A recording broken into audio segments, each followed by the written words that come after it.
Salut à tous.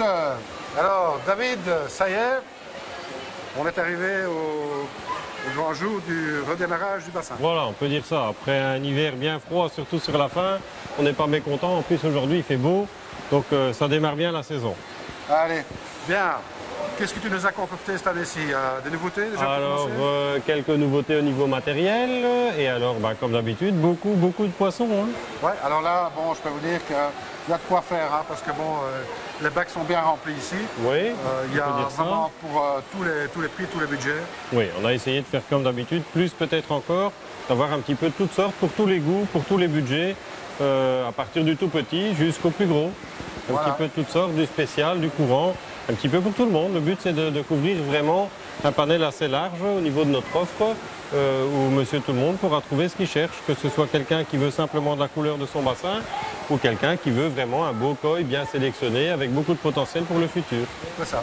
Alors de la couleur, je peux vous dire qu'il y en a, hein. On va voir ça dans quelques petits mots là. Oui, tout à fait. Ouais, on a bien En termes de nouveautés, qu'est-ce que tu nous proposes? Alors en termes de nouveautés matérielles, on a si on peut appeler ça une nouveauté, le principe est assez simple, le nouveau système Biota, donc le système bactéries là qu'on va voir ensemble. Donc ça c'est peut-être pas mal à montrer. Pour le reste, on va faire un petit tour ensemble. Eh bien on va faire ça. Restez avec nous. À tout de suite.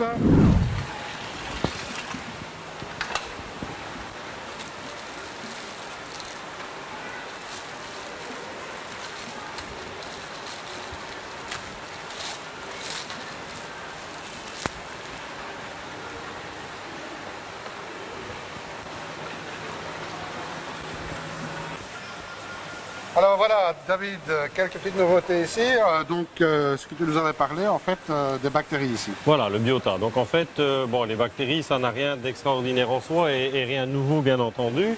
La petite nouveauté, si on peut dire, c'est l'activateur de bactéries. Donc le système est très simple, ça ressemble un petit peu techniquement à un chauffe-biberon, si on peut dire.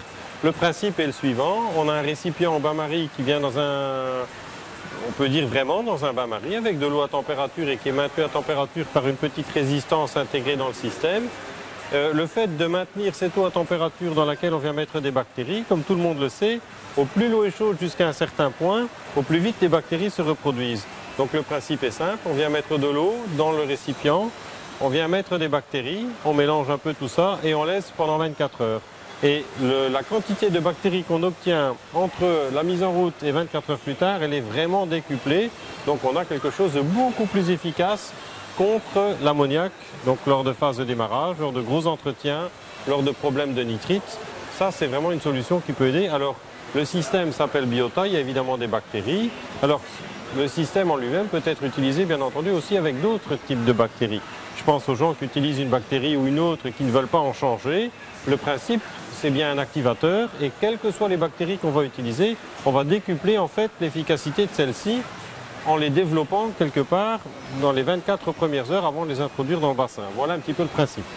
Alors bon, quand même une petite remarque par rapport à ce genre de produit.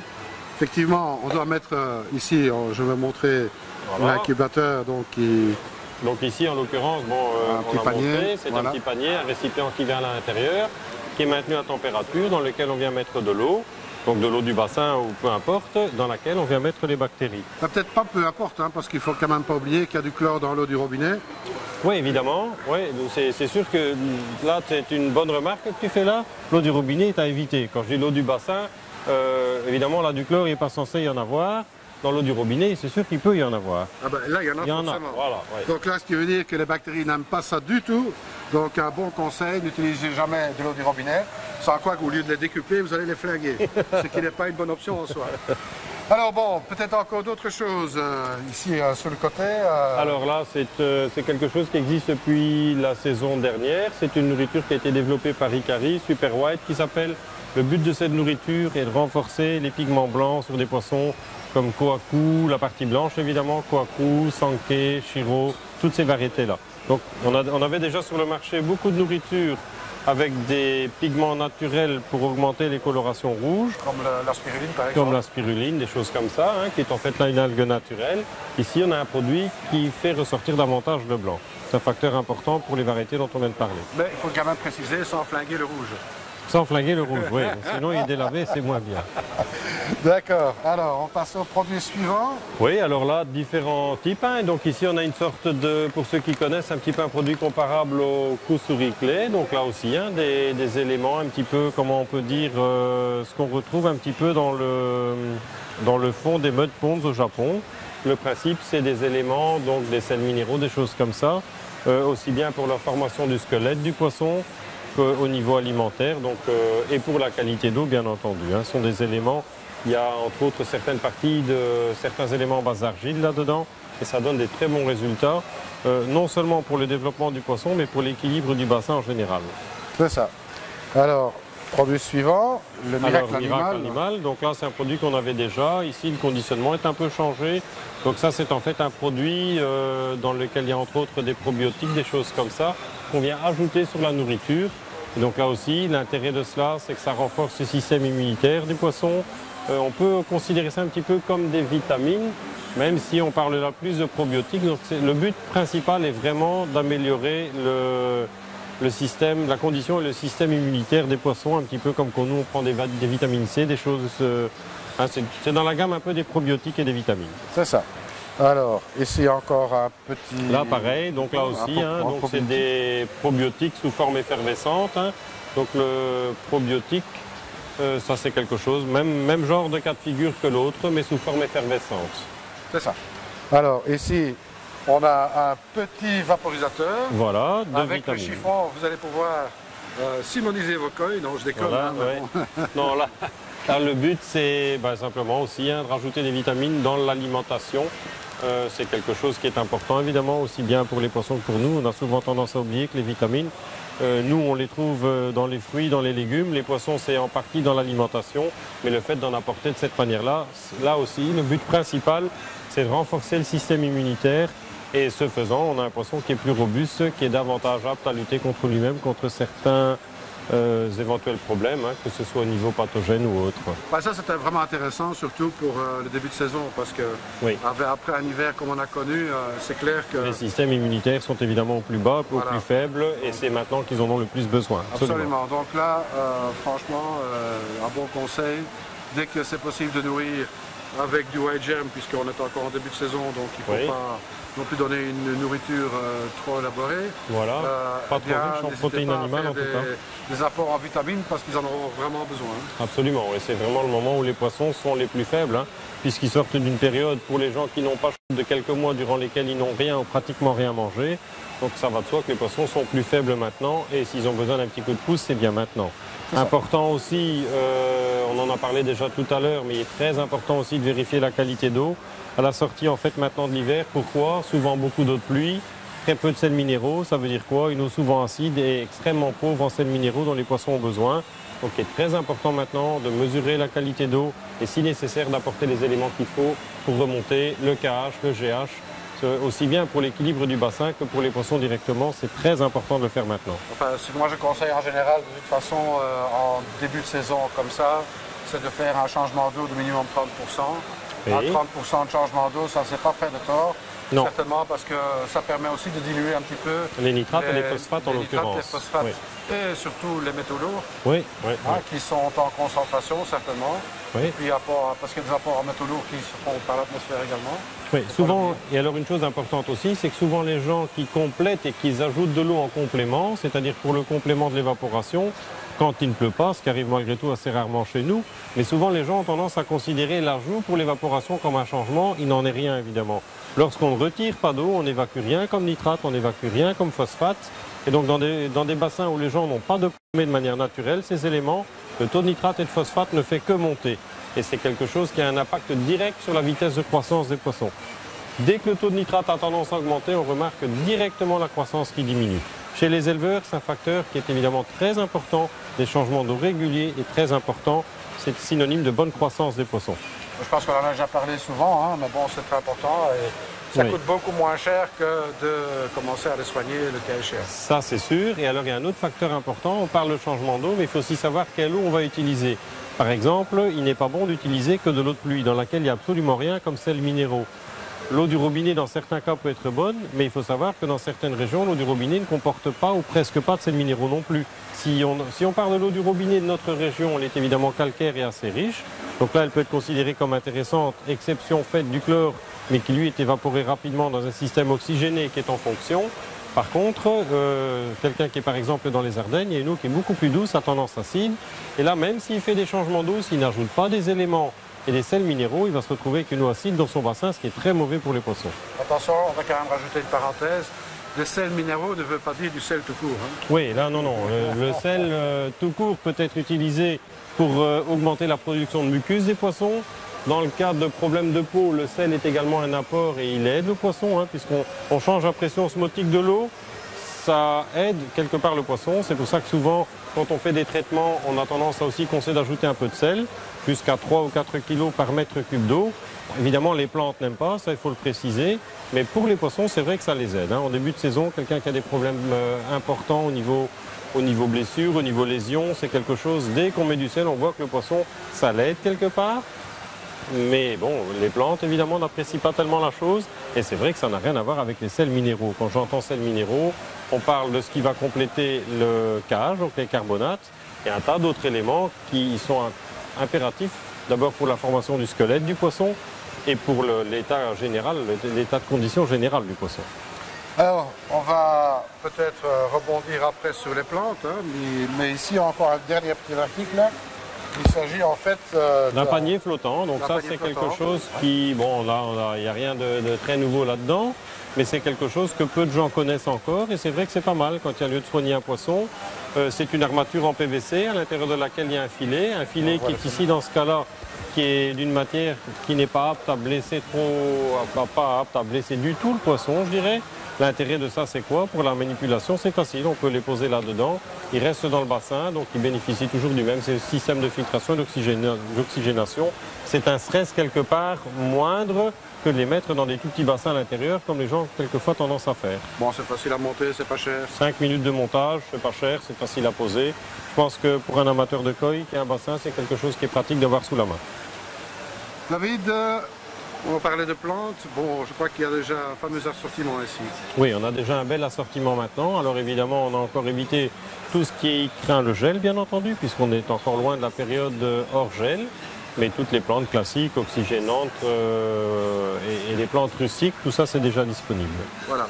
Alors, je vais vous proposer de rester avec nous. On va faire un petit tour un peu dans ce qu'il y a comme poisson de disponible. Oui, on va regarder un petit peu ensemble, avoir une petite idée de ce qu'on peut trouver comme poisson. Restez avec nous. Voilà David, alors ici un premier bol. Oui, alors un premier bol avec quelques poissons de chez Marudo. Important de préciser, ce sont des Tosai, donc des poissons d'1 an seulement. Donc on a une petite idée là, du potentiel au niveau croissance. Les plus petits du lot font entre 22 et 25, les plus grands déjà une trentaine de centimètres. Alors ça évidemment, c'est des poissons pour des gens qui recherchent quelque chose qui promet beaucoup au niveau évolution, tant au niveau croissance qu'au niveau dessin.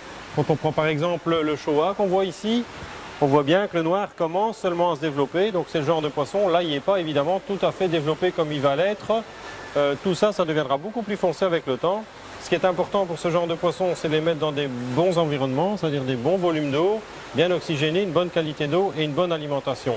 Et des poissons comme ça, on voit le potentiel après une année seulement.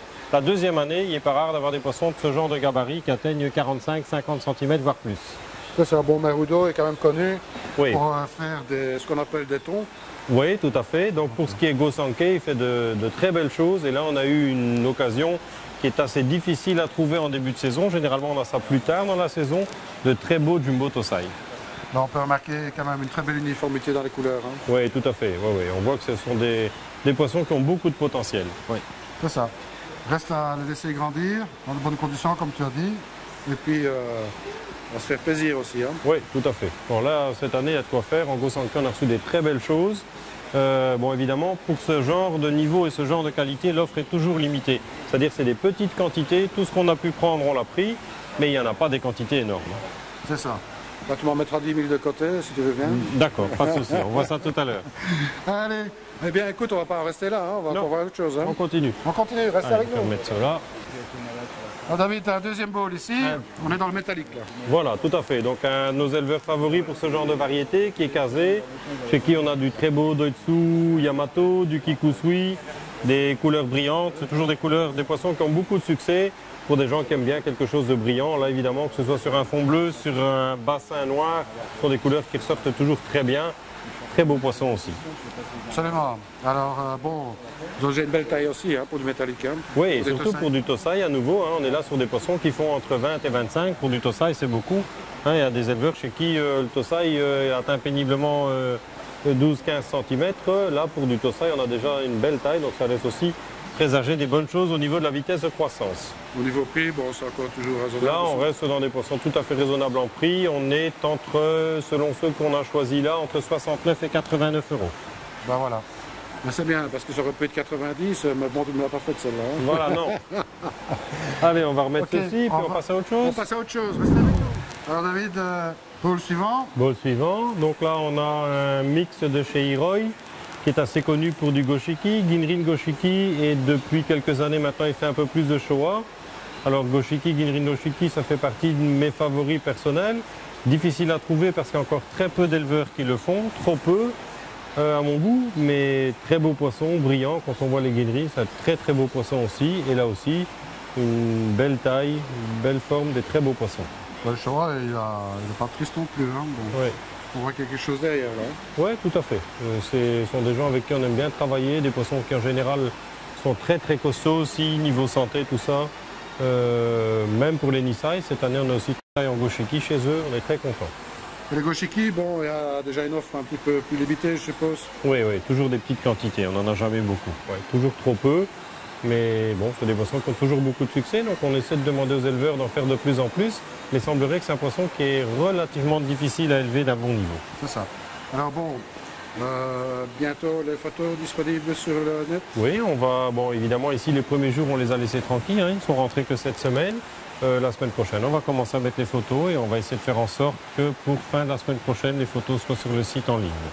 Fin de la semaine prochaine, on est ici le 3. Voilà, donc aux alentours du 10, entre le 10 et le 15 je dirais. Entre le 10 et le 15 mars. Voilà, ouais, 15 mars absolument, en sachant que c'est quand même relativement tôt puisqu'on conseille bien entendu pas d'aller mettre des poissons comme ça directement tout de suite, ça va dépendre un peu des températures. Mais on a généralement tendance à conseiller pour les gens qui ne chauffent pas le bassin de ne pas les mettre avant début avril, hein, en fonction bien entendu des températures.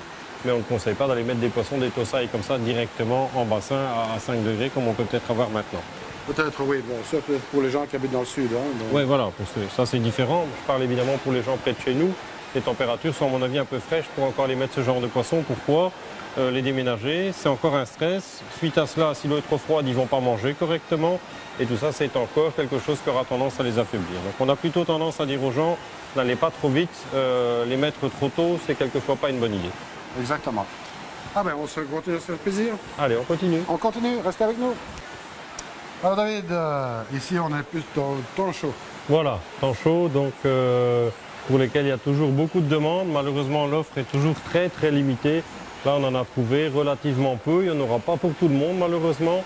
Mais le niveau est bon. Hein. On voit le corps est bien blanc, la forme de la tache bien ronde, au bon endroit, bien rouge également.